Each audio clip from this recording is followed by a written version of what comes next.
Hi, it's Anne from Unity Physiotherapy and Wellbeing. In compassion focused therapy, compassion is seen as a multidimensional process that includes attributes, skills, competencies, and qualities.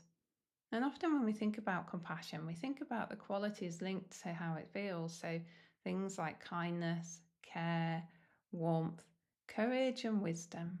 All really important, and I'll cover these in future videos on the compassionate self and compassionate other.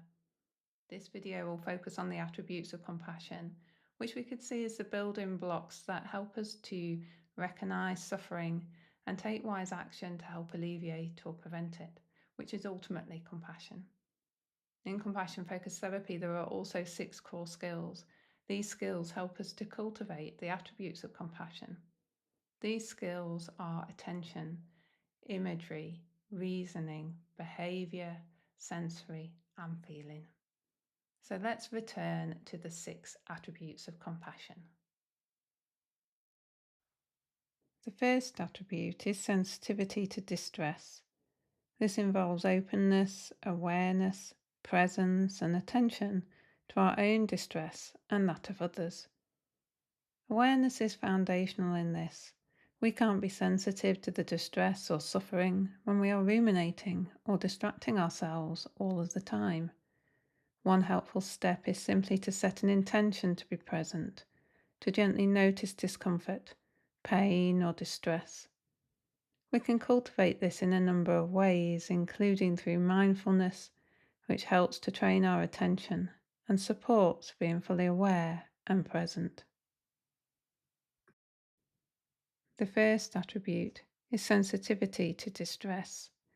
This involves having an openness, awareness, presence, and attention to our own distress and that of others. Awareness is foundational in this.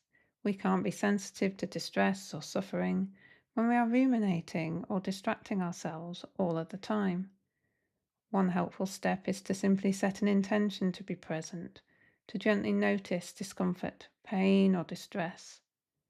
We can cultivate this in a number of ways, including through mindfulness, which helps to train our attention and supports being fully aware and present. The next attribute is sympathy. Sympathy and empathy often get confused with each other and with compassion. They aren't the same thing, and neither of them are compassion, yet they are essential parts of it. Sympathy is the emotional response we feel when we see someone suffering. We're moved by their pain and feel warmth, concern, or care. This can move us towards compassionate action. A quick note here, sympathy is not pity. The next attribute is empathy. This is a deeper process that includes both intuitive and reflective elements. It's the ability to imagine and understand what someone else might be going through, to stand in their shoes, even if we haven't walked the same path.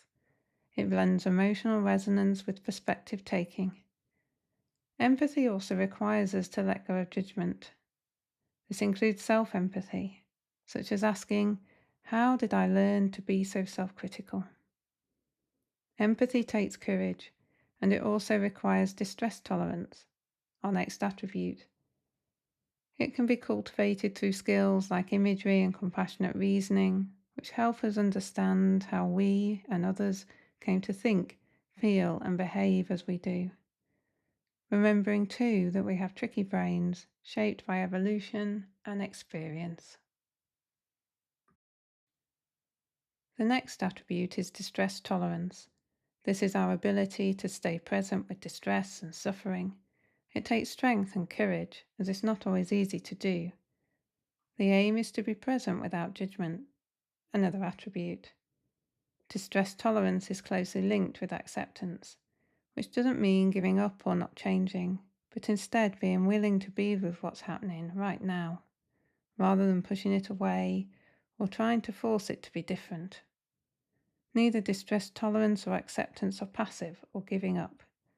They are ways of relating to what's present. A key part of this is having a wide enough window of tolerance, so building capacity in our nervous system to be with what's present is important. which is why regulating the nervous system is an important part of compassion practices. The next attribute is non-judgement. This means being curious and letting go of harsh criticism, especially the automatic, negative judgments that come from our threat-focused brains. It involves putting aside assumptions, evaluations, and fixed beliefs, not by erasing them, but by approaching experiences with openness and curiosity. It doesn't mean accepting everything or not having values or preferences. It does mean recognizing common humanity, that we all struggle, that we all have tricky brains wired for protection. It's not our fault that we react in the ways we do, yet it is our responsibility to learn wise and compassionate ways to respond. This is the heart of non-judgement, the understanding of complexity without falling into blame, whether towards ourselves or others.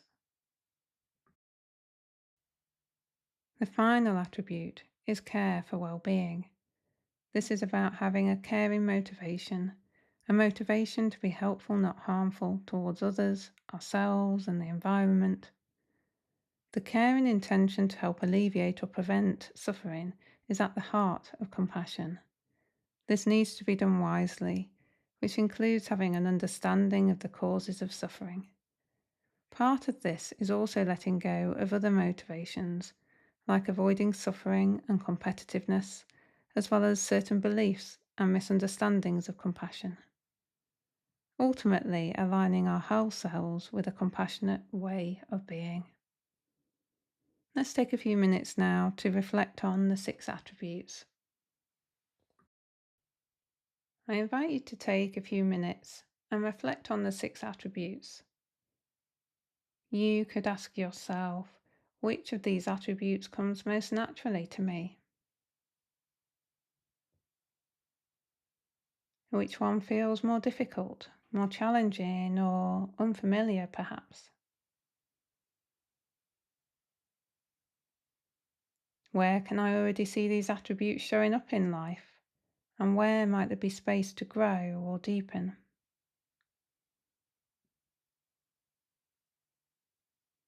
How could I cultivate one or more of the attributes? As you reflect on how to cultivate these attributes, you might find it helpful to consider the compassion skills too, like training your attention, using imagery, exploring with reasoning, engaging your senses, connecting with feelings, and practicing compassionate behavior. These skills can support you in growing each attribute in a grounded, embodied way.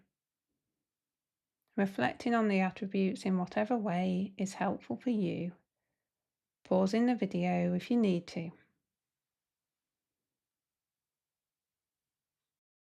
Thank you for exploring the attributes of compassion with me. I hope it was helpful. You may like to return to them from time to time, noticing how they're already present in your life and where there could be space for them to deepen too.